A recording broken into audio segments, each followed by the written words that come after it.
ಜ್ಯೋತಿಷ್ಯ ಪರಿಹಾರ ಕೇಂದ್ರ ಅಂತಾನೆ ಪ್ರಸಿದ್ಧಿ ಪಡೆದುಕೊಂಡಿರುವಂತಹ ಕುಕ್ಕೆ ಸುಬ್ರಹ್ಮಣ್ಯ ಕ್ಷೇತ್ರಕ್ಕೆ ಹಲವಾರು ಸೆಲೆಬ್ರಿಟಿಗಳು ಭೇಟಿ ನೀಡಿದ್ದಾರೆ. ಇದೀಗ ಬಾಲಿವುಡ್ ನಟಿ ಕಟ್ರಿನಾ ಕೈಫ್ ಅವರು ಕೂಡ ಕ್ಷೇತ್ರಕ್ಕೆ ಭೇಟಿ ನೀಡಿದ್ದು ವಿಶೇಷವಾಗಿ ಸರ್ಪ ಸಂಸ್ಕಾರ ಪೂಜೆಯನ್ನು ನೆರವೇರಿಸಿದ್ದಾರೆ.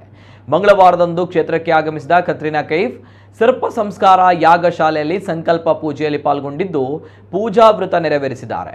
ಕಟ್ರಿನಾ ಕೈಫ್ ಸುಬ್ರಹ್ಮಣ್ಯನಿಗೆ ಸರ್ಪ ಸಂಸ್ಕಾರ ಸೇವೆ ಸಲ್ಲಿಸಲು ಕಾರಣ ಏನು ಹಾಗೂ ಯಾವ ಸಂಕಲ್ಪ ಮಾಡಿದ್ದಾರೆ ಅಂತ ಪಕ್ಕಾ ಮಾಹಿತಿ ಲಭ್ಯವಾಗಿಲ್ಲ. ಆದರೆ ಮೂಲಗಳ ಪ್ರಕಾರ ಮಕ್ಕಳಾಗದ ಕಾರಣದಿಂದ ಜ್ಯೋತಿಷ್ಯರ ಸಲಹೆಯಂತೆ ಕ್ಷೇತ್ರದಲ್ಲಿ ಸರ್ಪ ಸಂಸ್ಕಾರ ಪೂಜೆ ನೆರವೇರಿಸ್ತಾ ಇದ್ದಾರೆ ಎಂಬ ಮಾತುಗಳು ಕೇಳಿ ಬಂದಿದೆ. ಆದರೆ ಈ ಬಗ್ಗೆ ಮಾಧ್ಯಮಗಳಾಗಲಿ ಸ್ಥಳೀಯರಿಗಾಗಲಿ ಕಟ್ರಿನಾ ಕೈಫ್ ಯಾವುದೇ ಪ್ರತಿಕ್ರಿಯೆ ನೀಡಿಲ್ಲ.